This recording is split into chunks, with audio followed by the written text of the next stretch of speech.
v kapu medzi MŠK Žilina a Spartak Trnava. Dovolte mi privítať obidvoch trénerov, trénera hostí pána Petra Zelenského. Dobrý večer. Večer. Takisto trénera domácich Štefana Tarkoviča. Dobrý večer, Štefan. Na úvod poprosím o zhodnotenie zápasu trénera Petra Zelenského. Nech sa páči. Tak došli sme do Žiliny trošku takej pokombinovanej zostave. Chceli sme niektorých hráčov nechať odpočinúť, chceli sme niektorým hráčom dať príležitosť, chcel som ich vidieť. Niektorí hráči dlhšiu dobu nehrali. Ten prvý polčas sa nám absolútne nevydaril. Nesplnili hráči to, čo som od nich chcel a to, čo sme si na príprave povedali. Cez polčas som musel trošku, alebo dosť teraz zvýšiť hlas, to bola jedna vec. A druhá vec, potom sme to trošku prestriedali a si myslím, že to nám pomohlo, aj keď samozrejme Žilina si vytvorila nejaké šance, keď sme dostali 4. gól, tak je po zápase. Potom sme zdvihli hlavu. A si myslím, že druhý polčas sme boli kombinačnejší, že sme kontrolovali hru, mali sme hru v rukách, dali sme gól na 3-2. Tým pádom je dobre, že ten zápas odvetný je stále otvorený. Budeme mať doma o čo hrať a si myslím, že to je pre nás dobre. Ďakujem pekne, nech sa páči, Štefan Tarkovič. Tak ja v zásade potvrdím slova, ktoré povedal tréner hostinského družstva. Ja som veľmi sklamaný tým, že aj keď sme dali doma 3 góly, sme si nechali 2 góly streliť a nechali sme si ich streliť po štandardných situáciách, čo je v podstate o osobnej zodpovednosti a ja doteraz v podstate nemôžem pochopiť, ako môžeme takto riešiť dané situácie. Som z toho veľmi sklamaný, lebo zápas sme začali veľmi dobre. Dali sme rýchly gól, Pišta Leitner po štandardnej situácii, potom sme si, hovorím, takou osobnou alebo individuálnou nezodpovednosťou sme si nechali ten gól streliť na 1-1. Potom sme sa z toho otriasli a vlastne do konca polčasu sme prevedli veľmi dobrý výkon s množstvom šancí. Podarilo sa nám dať ďalšie 2 góly a v podstate polčas vyhrať 3-1. Do druhého polčasu sme si práve že v kabine povedali, že chceme hrať a to isté, čo prvý polčas veľmi aktívne.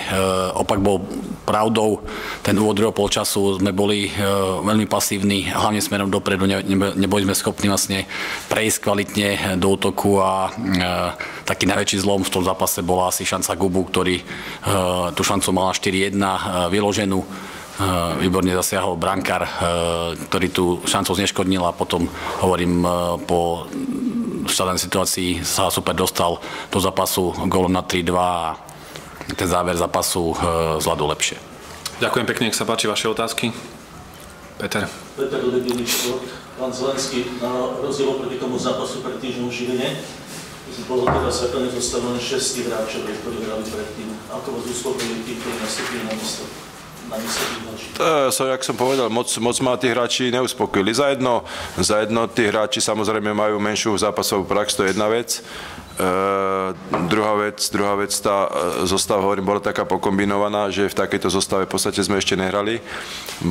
Habánek po dlhom čase dostal priestor, si myslím, že celku dobre. A nová stoperská dvojica, Grabeš,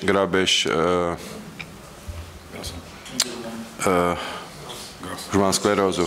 Gross, nová stoperská dvojica, Cipri z ľavého obrancu, takže tá obrana úplne novozložená. Takže aj v tom trošku vidím v tom prvom polčase, že sa tam nevedeli v niektorých situáciách dohodnúť. Dostal priestor Jano Vlasko, ktorý predtým menej hrával. Dostal šancu Mikinič. Takže hovorím, ale aj tak si myslím, že ja som im prizvukoval, že sú to hráči v kádri, ktorí sú v Trnave, obliekajú trnavský dres a som im povedal v polčase, že buď teda za ten dres, ktorý si obličujú, nech teda niečo urobia a aby nerobili hanbu, lebo si myslím, že tamto trošku vrcholilo už v prvom polčase s takou hanbou. Že aj to nasadenie tam nebolo také, spustu sme postrácali, takže a z toho sme samozrejme pramenili chyby a z toho sme dostali góly. Z takých banálnych chýb, kde sme v strede pola stratili ľahké lopty a super si vytváral tlak a robil nám problémy. Nech sa páči ďalšie otázky. Lubo. Určite ste aspoň tak naďalej sledovali ten druhý zápas. Čo hovoríte na výsledok? Ja vôbec ani neviem, jak hrali. 3-0 vyhrali Slovan. Slovan vyhral 3-0? Vôbec neviem.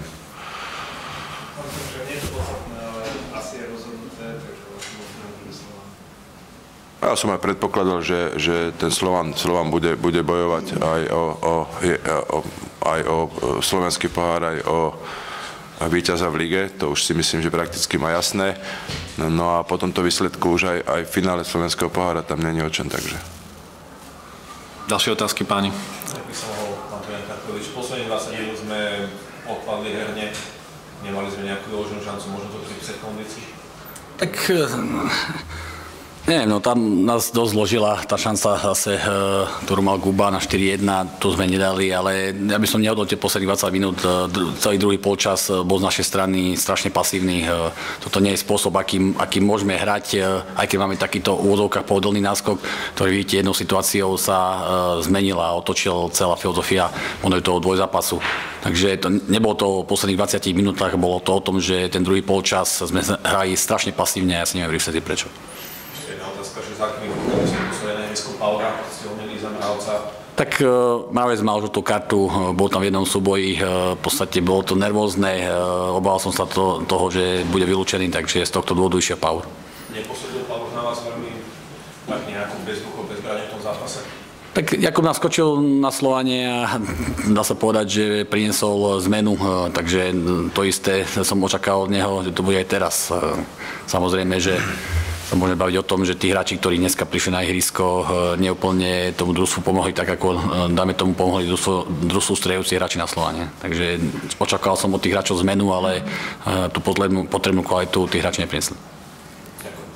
Sú ešte nejaké, Ľubo? Miro Barčík dneska predvedol tak, ako sa má hrať. Mal myslím, že presne vo všetkých progoloch, chýbalo to už len jediné a my aj on skoro, ale ako som spokojný vlastne z jeho dirigentskou takto. Tak Miro Barčík, je to špecifická situácia tu na Žiline, lebo je určite tábor fanúšikov, ktorí v zásade si myslí, že teda on už tam výkonnostne patrí. Ja si myslím, že Miro Barčík si svoju úlohu tvorcu hry zastal skoro stále. Samozrejme, že je rozdiel hrať takýto zápas a je rozdiel hrať zápas, keď tie družstvá tu prídu braniť v bloku pred 16, ale tak ako pôjde zápasy a s jeho výkonom až na ten prvý zápas v Banskom Bystrici som spokojný. Takže to, čo vlastne sme hodne očakávali, aj splnil. Ak nie sú ďalšie otázky, ďakujem za účasť na tlačovej konferencii.